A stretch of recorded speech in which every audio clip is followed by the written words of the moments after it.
안녕하세요. 김태현 목사입니다. 뚜벅뚜벅 메시지.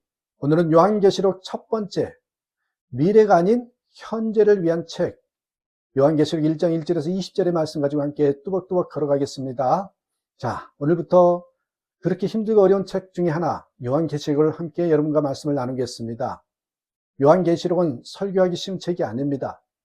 묵시와 예언, 상징으로 가득한 책이므로 다루기가 조심스럽습니다. 그리고 이 책이 수많은 사람들을 혼돈 속에 빠뜨린 것도 사실입니다. 그런 책을 우리가 왜 설교하려고 이렇게 강해 설교하려고 하는 것입니까? 지금 이단으로 인한 혼란이 너무나 심각하기 때문이고 이 책을 읽는 사람들에게는 복이 약속되어 있기 때문입니다. 자, 3절 보세요. 이 예언의 말씀을 읽는 사람과 듣는 사람들과 그 안에 기록되어 있는 것을 지키는 사람들은 복이 있습니다. 그때가 가까이 왔기 때문입니다. 예수 그리스도가 요한계시록의 주제입니다. 1절에 이것은 예수 그리스도의 계시입니다. 요한계시록이 쓰여질 당시는 주 90년대 중반으로 로마 황제로부터 교회가 극심한 박해를 받을 때였습니다. 사도 요한은 9절에서 자신을 소개하기를 예수 안에서 여러분의 형제요, 예수 안에서 환난과 그 노력 나라와 인내에 여러분과 더불어 참여한 사람인 나 요한이라고 하면서 하나님의 말씀과 예수에 대한 증언 때문에 밤모라라는 섬에 갇혀 있게 되었습니다 라고 했습니다. 당시 교회도 요한 자신도 핍박으로 인한 고통 가운데 있었던 것입니다. 로마는 그 당시 황제 숭배라는 방법으로 거대한 영토를 통치하려고 했습니다. 로마 황제를 신으로 숭배하면 안녕과 복지를 제공했습니다. 그러나 그리스도인들은 황제를 숭배할 수 없었지요. 오직 예수님만이 주님이시기 때문입니다. 결과는 무자비한 핍박이었습니다. 네로 황제 때 사도 바울과 베드로가 순교했고 요한계시록이 쓰여질 도미티안 황제 당시에는 박해가 더욱 극심해졌습니다. 이런 상황에서 당시 교회와 성도들은 두려움에 떨 수밖에 없었고 믿음에서 떠난 교회도 생기기 시작했습니다. 핍박을 당하는 당시 교인들은 주님이 왜 자신들을 내버려 두시고 속히 재림해 오시지 않은지 답답해 하였습니다. 초대교회 교인들에게 가장 두려운 것이 죽음이었습니다. 죽음. 그때 주님께서 교회와 성도들과 늘 함께 하시는 것과 보이지 않는 영적 세계의 실상을 보여주신 것입니다. 예수님이 누구십니까? 18절에서 말씀하셨습니다. 나는 살아있는 자다. 나는 한 번은 죽었으나 보아라. 영원무궁하도록 살아있어서 사망과 지옥의 열쇠를 가지고 있다고 분명히 말씀해 주셨습니다. 요한 사도를 통해서 부활의 주님을 바라본 성도는 아무리 박해가 심해도 두려울 것이 없었습니다. 당시 우상이나 황제의 신전은 규모나 위세가 엄청났습니다. 그에 비하여 교회는 다 가정교회였죠. 다 가정교회, 작은 교회였습니다. 외모는 비교가 되지 않았습니다. 그러니 로마 제국이 교회를 핍박할 이유가 없습니다. 무시해도 될 정도로 미미한 존재들이기 때문입니다. 그러나 로마는 교회를 무섭게 핍박했습니다. 두려웠던 것입니다. 교회 세력이 커서도 테러 집단이기 때문에도 아니었습니다. 그렇게 작음에도 불구하고 주님이 함께 하심이 그들을 두렵게 한 것입니다. 주님과 함께 하심을 믿고 죽음도 감수하고 예수님만 주라고 고백하는 성도들을 본 로마 군인들이 질렸습니다. 그렇게 로마가 기독교 국가가 된 것입니다. 부활의 주님이 함께 하심을 바라보는 교회와 성도를 무너뜨릴 힘은 이 세상 그 어디에도 없습니다. 사도 요한은 예수님과 3년 동안 함께 지냈고 가장 사랑받는 제자였습니다. 그런데 그는 예수님을 보고 엄청난 충격을 받고 쓰러져 죽은 사람처럼 꼼짝을 못하였습니다. 예수님은 더 이상 이전에 육신을 가지고 함께 계셨던 그 모습이 아니었습니다.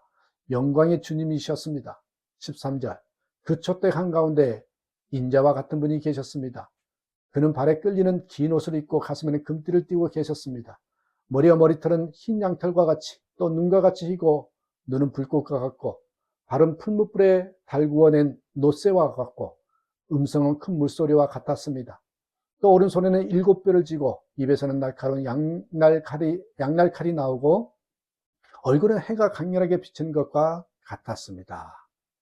이 모든 표현은요, 상징인데 하나하나 구체적으로 해석하기가 조심스럽습니다. 한마디로 주님의 모습이 말로 설명이 안 될 정도로 놀랍고 영광스러웠다라는 것입니다. 요한이 꿈을 꾸거나 환상을 본 것이 아니었습니다.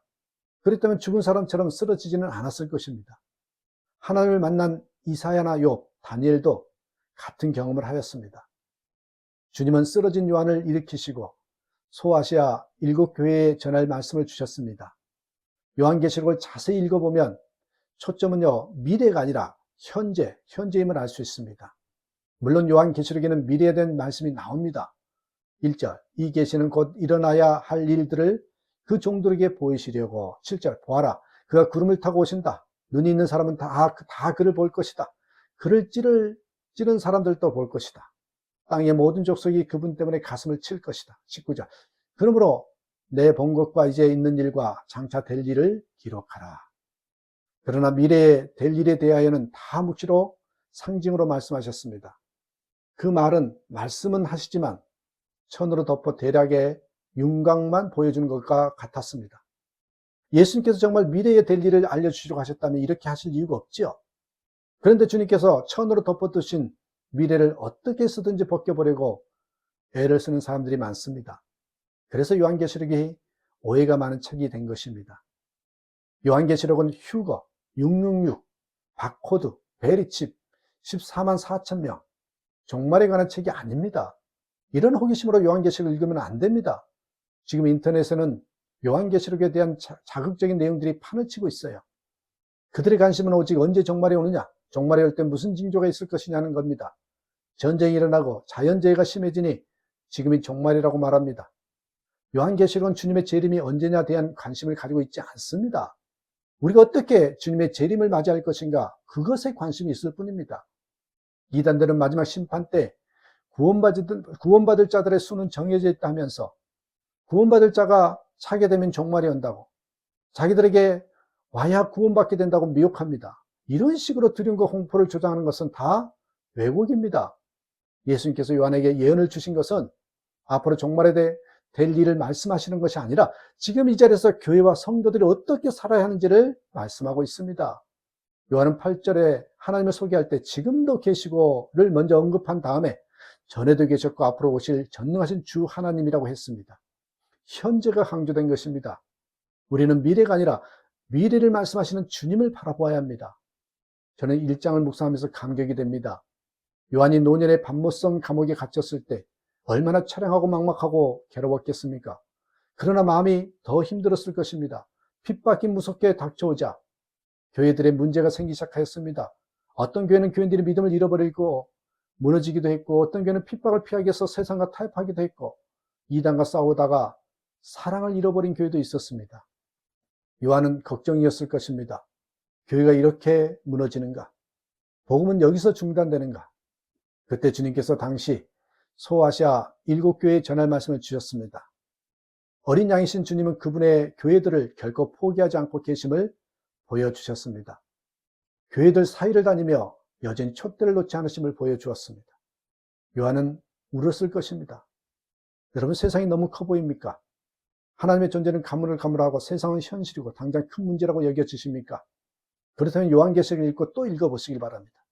그러면 세상에 살지만 머릿속에는 요한계시록의 장면들이 떠오를 것입니다. 그러면 세상이 더 이상 커 보이지도 두렵지도 않을 것입니다. 이제 요한계시록을 펼치겠습니다.